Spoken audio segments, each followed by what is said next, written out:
ನಮಸ್ಕಾರ ವೀಕ್ಷಕರೇ, ಎಲ್ಲರಿಗೂ ಕುಸುಮ್ ಕಿಚನ್ಗೆ ಸ್ವಾಗತ. ಇವತ್ತು ನಾನು ನಿಮಗೆ ಸಮ್ಮರ್ಗೆ ಮಾಡಿದಂಥ ಡಿಶ್ ಸೌತೆಕಾಯಿ ತಂಬುಳಿ ಮಾಡೋದು ಹೇಳ್ಕೊಡ್ತೀನಿ. ಇದಕ್ಕೆ ಬೇಕಾಗೋ ಸಾಮಗ್ರಿಗಳು: ಜೀರಿಗೆ,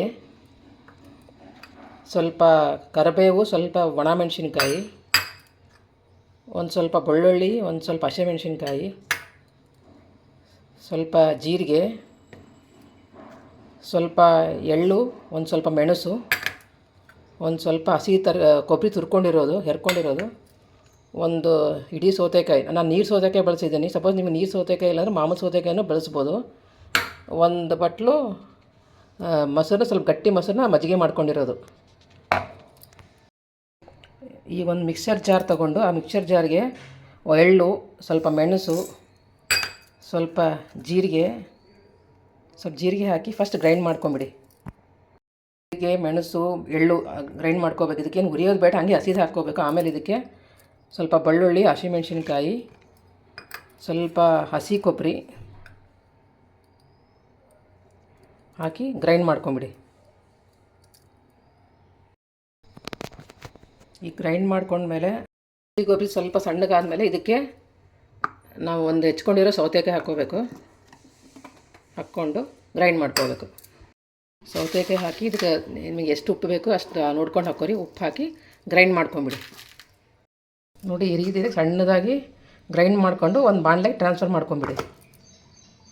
ಇದನ್ನು ನಾನು ಮಿಕ್ಸರ್ ಜಾರ್ನ ಸಣ್ಣ ಗ್ರೈಂಡ್ ಮಾಡ್ಕೊಂಡಿದ್ದನ್ನು ಇದು ಜೀರಿಗೆ, ಮೆಣಸು, ಹಸಿಮೆಣಸಿನ್ಕಾಯಿ, ಬೆಳ್ಳುಳ್ಳಿ, ಹಸಿ ಕೊಬ್ಬರಿ, ಸೌತೆಕಾಯಿ ಎಲ್ಲನೂ ಗ್ರೈಂಡ್ ಮಾಡ್ಕೊಂಡಿದ್ದನ್ನು ಇದಕ್ಕೆ ಹಾಕಿ ಮಿಕ್ಸ್ ಮಾಡ್ಕೊಂಡ್ಮೇಲೆ ಗ್ರೈಂಡ್ ಮಾಡ್ಕೊಂಡ್ಮೇಲೆ ಒಂದು ಬಾಂಡ್ಲಿ ಟ್ರಾನ್ಸ್ಫರ್ ಮಾಡ್ಕೊಂಡ್ಮೇಲೆ ಇದಕ್ಕೆ ನಾವು ಏನು ಮಜ್ಜಿಗೆ ಕಟ್ಕೊಂಡಿದ್ದೀವಲ್ಲ ಅದನ್ನು ಹಾಕ್ಕೊಂಡ್ಬಿಡ್ಬೇಕು. ಹಾಕಿ ನೀಟಾಗಿ ಮಿಕ್ಸ್ ಮಾಡಿಬಿಡಿ. ಮಿಕ್ಸ್ ಮಾಡಿ ಇದಕ್ಕೆ ಒಂದು ಒಗ್ಗರಣೆ ಕೊಡಬೇಕು. ಹಾಕಿಡಬೇಕು ಒಲೆ ಮೇಲೆ ಒಗ್ಗರಣೆಗೆ. ಅದು ಬಿಸಿ ಆದಮೇಲೆ ಸ್ವಲ್ಪ ಎಣ್ಣೆ ಹಾಕಬೇಕು.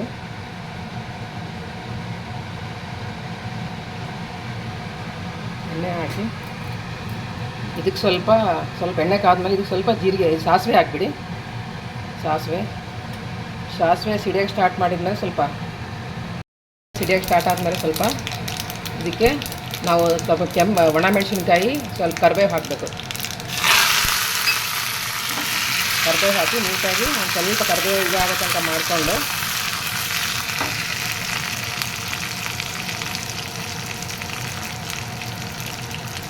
ಇದನ್ನೇ ನಾವೇನು ಎಲ್ಲ ಮಜ್ಜಿಗೆ ಎಲ್ಲ ಹಾಕಿ ತಂಬುಳಿ ಮಾಡ್ಕೊಂಡಿರ್ತೀವಲ್ಲ ಅದಕ್ಕೆ ಲಾಸ್ಟಿಗೆ ಒಗ್ಗರಣೆ ಕೊಡಬೇಕು. ಕೊಟ್ಟು ನೀಟಾಗಿ ಕಲಿಸ್ಕೊಂಬಿಡಿ.